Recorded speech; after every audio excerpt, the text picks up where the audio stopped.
Kembali di Prime Market Highlight pemirsa, Presiden Iran Masoud Pezeshkian secara resmi menghentikan kerjasama dengan Badan Energi Atom Internasional milik PBB. Keputusan ini diambil setelah serangan udara Amerika Serikat dan Israel yang menghantam fasilitas nuklir di negara Timur Tengah tersebut.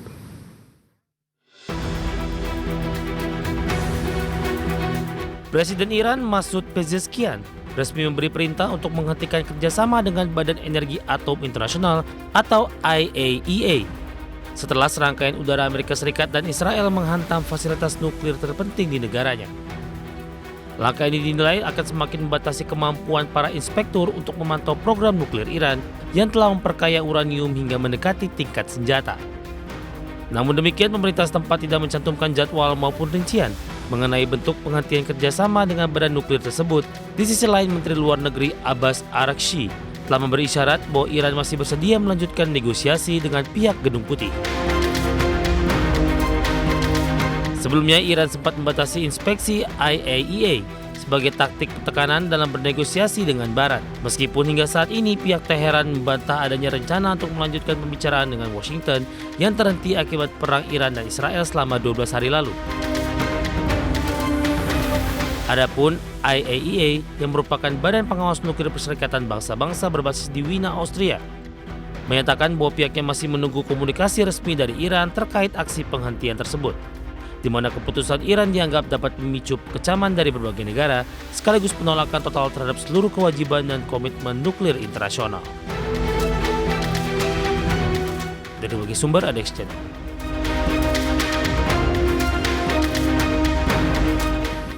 Pemerintah Denmark resmi memperluas cakupan wajib militer dengan memberlakukan aturan baru yang mewajibkan perempuan berusia 18 tahun untuk mendaftar dan berpotensi menjalani dinas militer selama 11 bulan.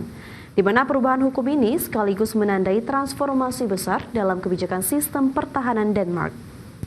Melansir oleh BBC, keputusan penting tersebut diambil di tengah meningkatnya ketegangan keamanan di Eropa, serta upaya negara-negara anggota NATO untuk memperkuat kekuatan sektor pertahanan. Bahkan pihak setempat juga telah mengumumkan peningkatan anggaran pertahanan sebesar 40,5 miliar kroner Denmark atau sekitar 100 triliun rupiah untuk 5 tahun ke depan. Sebelumnya pada tahun 2024 lalu, sekitar 4.700 warga Denmark telah menjalani wajib militer, dengan 24% diantaranya adalah perempuan yang mendaftar secara sukarela.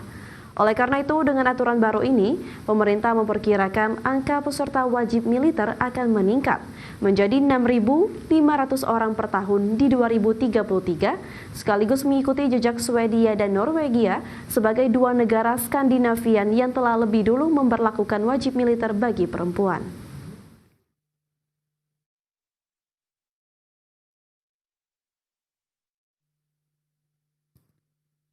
Sekitar 140 penerbangan masuk dan keluar dari Bandara Sydney, Australia telah dibatalkan akibat cuaca buruk ekstrim pada Rabu waktu setempat, di mana sebanyak 62 keberangkatan domestik, 69 kedatangan domestik, 6 keberangkatan internasional dan 3 kedatangan internasional batal dilakukan pasca tidak terbitnya izin dari Air Services Australia.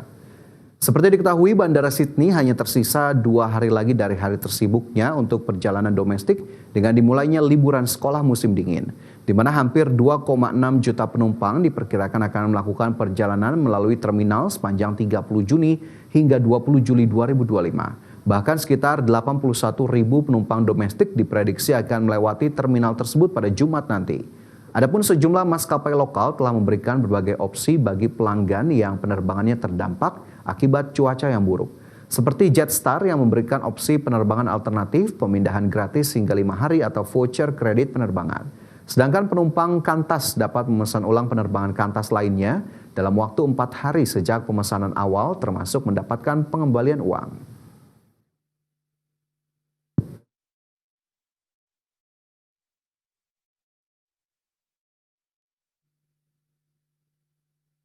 Pemirsa, Presiden Amerika Serikat Donald Trump umumkan kesepakatan dagang baru dengan Vietnam.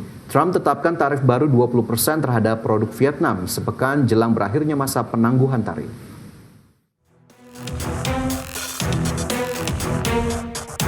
Presiden Amerika Serikat Donald Trump menyatakan bahwa tarif 20% akan dikenakan untuk semua produk Vietnam yang masuk ke Amerika Serikat.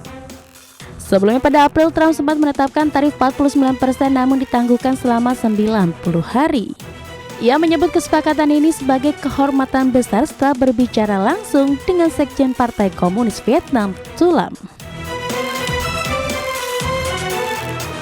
Trump mengatakan sebagai imbalan atas tarif ekspor ke Amerika Serikat, Vietnam akan membuka akses penuh ke pasarnya tanpa hambatan tarif. Produk unggulan Amerika Serikat seperti SUV disebut akan menjadi tambahan menarik di pasar Vietnam. Trump menyebut hubungan dagang ini sebagai kerjasama hebat dan puji negosiasi langsungnya dengan Thu Lam. Adapun Vietnam selama ini mengekspor produk seperti pakaian, alas kaki, dan mesin listrik ke Amerika Serikat dengan nilai lebih dari 136 miliar US dollar. Namun ekspor Amerika Serikat ke Vietnam hanya sekitar 13 miliar US dollar, menciptakan defisit lebih dari 123 miliar US dollar. Kesepakatan ini disebut Trump akan membantu memperkecil ketimpangan tersebut. Berbagai sumber, IDX Channel.